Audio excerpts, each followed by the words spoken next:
Assalamualaikum warahmatullahi wabarakatuh. Perkenalkan, nama saya Nelly Rismayanti. Adapun rekan saya bernama Arneta Rahmi, Putri Imam Mainasari, dan Siti Holillah. Kami dari kelompok 7 akan membahas mengenai experience learning pada salah satu mompreneur yang ada di Indonesia. Kami memilih Ibu Mulyati sebagai narasumber yang akan kita wawancarai. Ibu Mulyati ini adalah owner dari pemilik Cahaya 31. Untuk saat ini beliau bergerak di bidang passion muslim yang dimana usaha ini berdiri sejak tahun 1998 hingga sekarang. Yang saat ini sudah memiliki 2 cabang di Serang, Banten, yaitu pertama di rumahnya sendiri dan yang kedua di sebuah ruko. Usaha Cahaya 31 ini pun sudah memiliki mitra bisnis di seluruh Indonesia secara offline maupun online. Pada awal mulanya berdiri butik Cahaya 31 ini adalah kerasa kagum Ibu Mulyati terhadap para wanita yang memakai pakaian syar'i, sehingga di situ muncullah keinginan beliau untuk memproduksi fashion muslim. Ya, yang dimana butik Cahaya 31 ini diambil dari surat An-Nur ayat 31, Nur yang berarti cahaya dan ayat 31 yang berbunyi kewajiban seorang wanita untuk menutup aurat, sehingga berdirilah cahaya toko Cahaya 31 ini. Menurut beliau, pengusaha yang sukses tidak dapat dinilai dari materi yang dia dapatkan, namun bagaimana dia bisa menyeimbangkan antara urusan dunia dan akhirat. Juga usaha yang dia geluti dapat bernilai ibadah dan berguna bagi orang sekitar. Juga dapat membuat dirinya menjadi lebih baik dari hari ke hari. Demikian yang dapat saya sampaikan. Untuk selanjutnya saya persilahkan kepada saudari Putri Imam Mainasari, Erneta Rami, dan Siti Holillah untuk menyampaikan hasil wawancaranya. Kepada mereka saya persilahkan. Lanjut lagi ya penjelasan materinya mengenai mom entrepreneur. Nah, di sini penjelasan mengenai Teh Mulyati itu, beliau ini didorong oleh faktor di mana beliau menyadari bahwa setiap manusia memiliki peranannya masing-masing. Nah, peranan itulah yang beliau mainkan. Sehingga beliau merasa ditempatkan untuk sebagai pengusaha yang bisa sebagai ibu, sebagai woman entrepreneur gitu. Beliau ini membuka butik muslimah karena merasa bahwa itu adalah perintah Allah, kewajiban kita sebagai umat muslimah di mana kita harus menutup aurat. Beliau juga menemukan peluang bahwa Indonesia ini merupakan negara yang mayoritas penduduknya adalah muslim dan juga merupakan senter busana muslim dunia. Itu yang membuat beliau akhirnya menemukan peluang untuk membuka usaha busana muslim. Nah, dari situ juga beliau didukung oleh suami, ya, yang seperti kita tahu bahwa Teh Mulyati ini adalah seorang istri sekaligus ibu. Nah, dari situ juga kita bisa lihat karakter beliau ini adalah karakter yang pertama solehah, taat pada agama dan aturan Allah Subhanahu wa taala, yang pasti ya. Beliau juga mengambil filosofi Cahaya 31 itu dari Al-Qur'an loh, dari surat An-Nur ayat 31 ya, tentang kewajiban sebagai muslimah untuk menutup aurat. Nah, selanjutnya karakter yang lain adalah beliau ini termasuk mompreneur yang giat, yang gigih, yang punya nilai dan niat yang positif pastinya. Memiliki motivasi untuk terus maju, untuk terus bergerak, untuk move on, untuk mencari relasi, untuk terus mau belajar, ya kan. Nah, disitulah karakter yang seharusnya kita juga perlu bangun pada diri kita ya. Karakter yang lain yang ada pada diri beliau adalah beliau ini sosok yang optimis, always stay at focus dalam satu bidang aja. Itu kita hanya fokus dan akhirnya kita mencapai tujuan kita. Jadi menurut beliau adalah ketika kita sudah fokus, waktu yang akan menjawab kesuksesan itu gitu. Nah, kita juga diajarkan yang dari karakter beliau adalah berjalanlah sesuai passion. Artinya beliau ini komitmen ya. Passion kita itu kita yang bisa tahu. Nah, beliau itu seperti itu. Selanjutnya juga menurut beliau passion itu sangat penting, karena ketika kita tidak digaji, tapi kalau kita melakukan sesuai passion, kita akan menikmatinya, kita akan menyenanginya gitu. Selanjutnya juga beliau ini pintar, beliau ini cerdas, aktif sebagai aktivis, terus pintar memainkan peran sebagai ibu rumah tangga tapi membuka usaha ya, berwirausaha, dan beliau ini pandai bersyukur. Itu yang wajib banget kita harus latih sama diri kita sendiri, wajib bersyukur. Nah, beliau ini memiliki visi, artinya beliau hidup punya tujuan. Visi beliau juga yang beliau sampaikan, visi untuk berumah tangga adalah ketika nanti berumah tangga, beliau ingin membangun produktivitas dari rumah. Artinya beliau tidak hanya sebagai ibu yang mengurusi anak, tapi beliau juga membangun produktivitas, membangun usaha, membuka peluang untuk beliau bisa lebih update, upgrade. Nah, belajar itu menurut beliau bisa dari mana saja, bisa dari workshop, bisa dari mentor-mentor, bisa dari mitra. Nah, itu semangatnya beliau itu yang kita dapat juga. Karakter beliau ada karakter yang semangat, pantang menyerah, fokus, niatnya jelas ya, niat dan visi hidupnya ada ya. Terus dari beliau ada pesan nih untuk kita. Apa pesannya? Kita simak ya. Nah, itu pesannya adalah kalau kita usaha ya, pengusaha yang sukses itu tidak hanya diukur dari materi.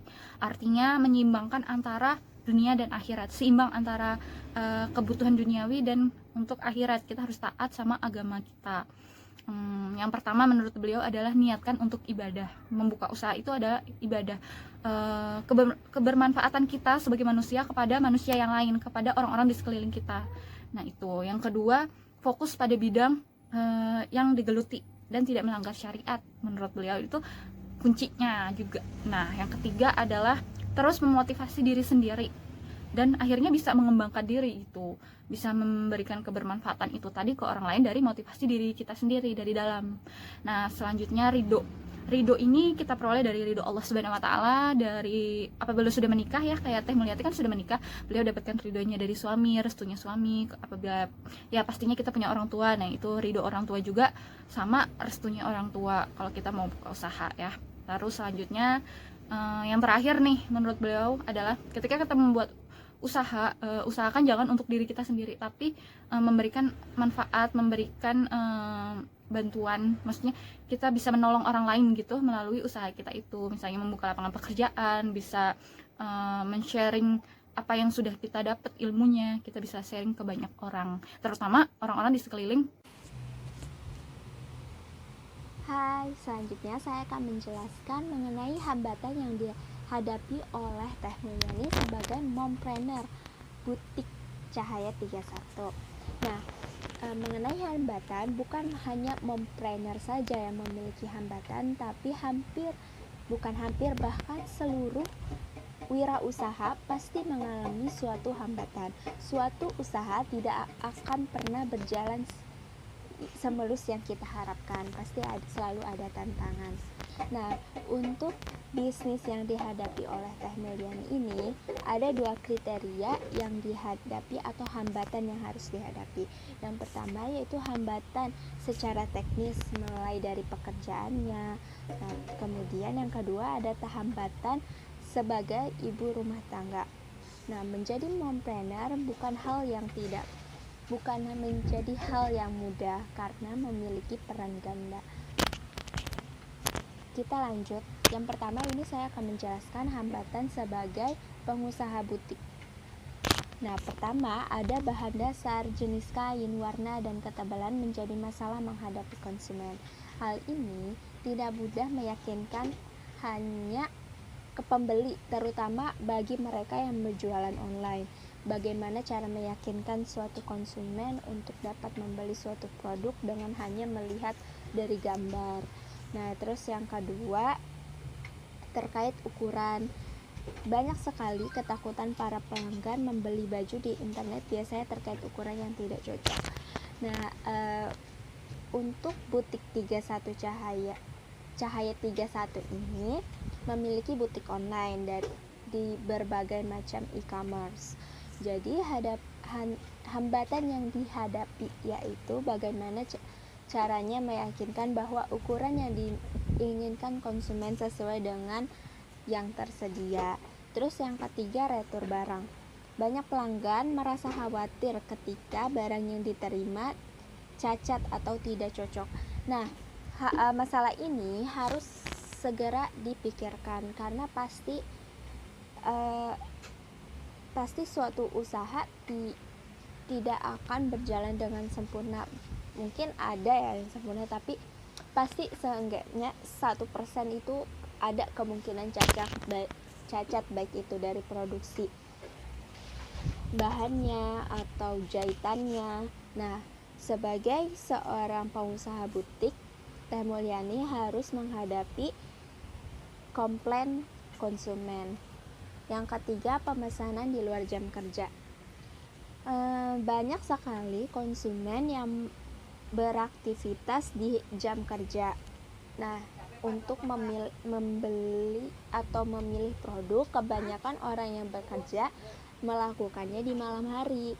Oleh karena itu, seorang Teh Mulyani ini, kecuali sudah memiliki staff seperti, mungkin kalau Teh Mulyani ini udah bisa menghandle karena udah memiliki staff ya. Tapi bagi mereka yang baru menjalankan, ibu-ibu rumah tangga yang memang menghandle sendiri, itu harus siap untuk melayani pelanggan di malam hari. Seperti chat-chat, gimana nanya soal ketersediaan barang gitu. Lanjut, hambatan usaha sebagai ibu rumah tangga.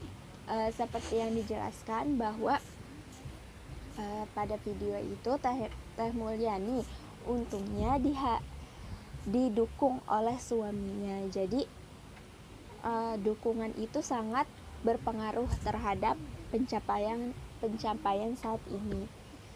Menjadi seorang ibu rumah tangga sekaligus pengusaha akan dihadapkan pada satu kesibukan yang padat di pagi hari, di mana harus menyiapkan segala kebutuhan sekolah, menyiapkan sarapan, dan terlebih beliau sendiri harus menyiapkan dirinya untuk bekerja. Yang kedua, menentukan prioritas. Menjadi ibu rumah tangga sekaligus pengusaha harus benar-benar tahu memprioritaskan, apakah harus memprioritaskan anak dahulu atau pekerjaan, tergantung situasi. Jadi seorang ibu rumah tangga harus tangguh, terlebih ibu rumah tangga yang menjalankan usaha harus tangguh dan dapat memprioritaskan apa yang harus didahulukan. Yang ketiga, sewaktu-waktu bisa saja tidak bisa menjalankan dua peran. Kembali lagi bahwa manusia itu tidak ada yang sempurna. Sekalipun kita berusaha melakukan hal yang paling sempurna, pasti ada kalanya kita dihadapkan sesuatu yang tidak dapat dipilih salah satu. Yang dihadapkan maksudnya menjalankan dua peran sekaligus. Contohnya ketika anak akan menghadiri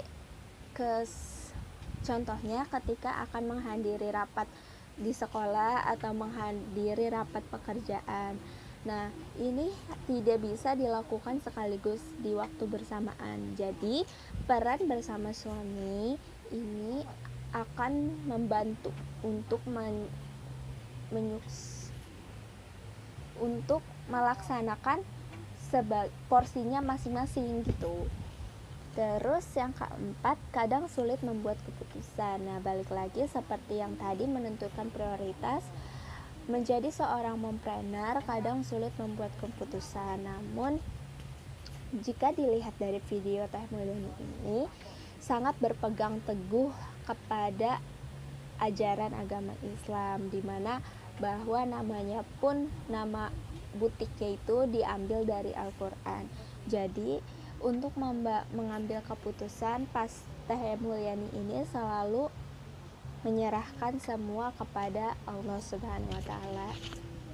Kesimpulannya, mompreneur adalah bisnis yang dilakukan oleh seorang ibu yang berkantor di rumah.